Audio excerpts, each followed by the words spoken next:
Assalamualaikum Ananda semuanya. Kali ini kita akan membahas sistem pencernaan pada manusia. Manusia bisa memakan berbagai macam makanan yang berasal dari berbagai jenis komponen. Lalu muncul pertanyaan bagaimana cara tubuh kita dapat mengolahnya, serta bagaimana tubuh kita mengubah makanan tersebut menjadi molekul-molekul penyusun yang berguna untuk pertumbuhan serta perkembangan tubuh kita.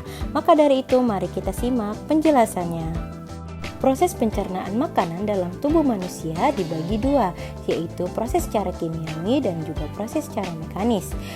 Proses secara kimiawi ditandai dengan adanya enzim yang membantu proses pencernaan, sedangkan proses secara mekanis ditandai dengan perubahan ukuran dari besar ke yang lebih kecil.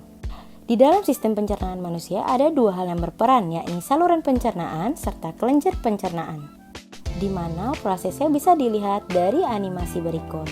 Animasi ini menggambarkan saluran pencernaan manusia di mana makanan yang masuk ke mulut akan terus ke kerongkongan, lambung, usus halus, usus besar, serta anus. Selanjutnya kelenjar pencernaannya ini organ pencernaan yang menghasilkan enzim. Mari kita simak organ yang pertama, yakni mulut. Di mulut ada dua proses pencernaan ini secara mekanis dan kimiawi, di mana mekanis terjadi perubahan ukuran pada proses penghancuran makanan yang ada di dalam gigi saat kita mengunyah.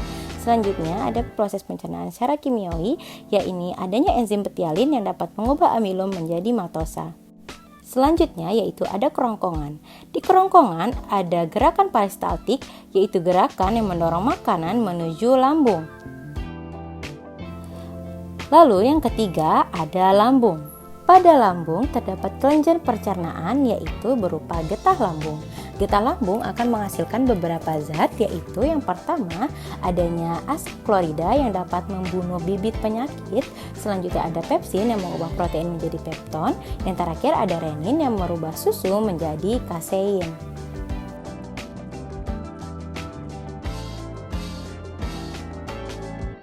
Setelah diproses di lambung, makanan akan diproses di usus halus, di mana usus halus terdiri dari 3 bagian. Ada usus 12 jari atau duodenum, usus kosong atau jejunum, dan usus penyerapan atau ileum.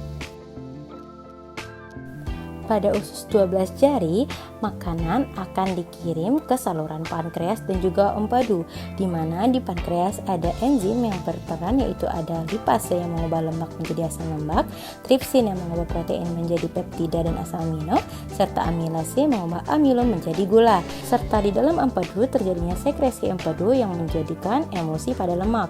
Selanjutnya, makanan akan dikirim ke dalam usus kosong dan dicerna secara kimiawi dengan enzim, diantaranya ada maltase yang mengubah maltosa menjadi galaktosa, ada sukrase yang mengubah sukrosa menjadi glukosa, ada laktase yang mengubah laktosa menjadi glukosa, eripsin yang mengubah dipeptida menjadi asam amino, dan lipase yang mengubah lemak menjadi asam lemak. Dan selanjutnya makanan akan beralih ke usus penyerapan, di mana makanan akan diserap oleh dinding usus yang kemudian diedarkan ke darah ke seluruh tubuh dalam bentuk nutrisi. Selanjutnya makanan akan diproses di dalam usus besar. Setelah di usus halus tadi, sisa-sisa makanan akan dibusukkan oleh bakteri yang terdapat di dalam usus besar yang dinamakan Escherichia coli, di mana di dalam usus besar ini juga terdapat pengaturan kadar air untuk feses. Selanjutnya terjadi proses penyerapan air, di mana air tersebut akan menakar kadar air di dalam feses. Dan tibalah kita di dalam tempat proses pencernaan terakhir, yakni rektum dan juga anus, di mana rektum tempat pengumpulan feses sebelum dikeluarkan oleh anus.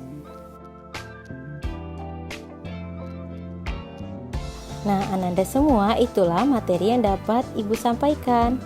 Dan semoga Ananda semua bisa memahami penjelasan yang telah Ibu berikan. Ibu akhiri dengan wabillahi taufiq wal hidayah. Wassalamualaikum warahmatullahi wabarakatuh.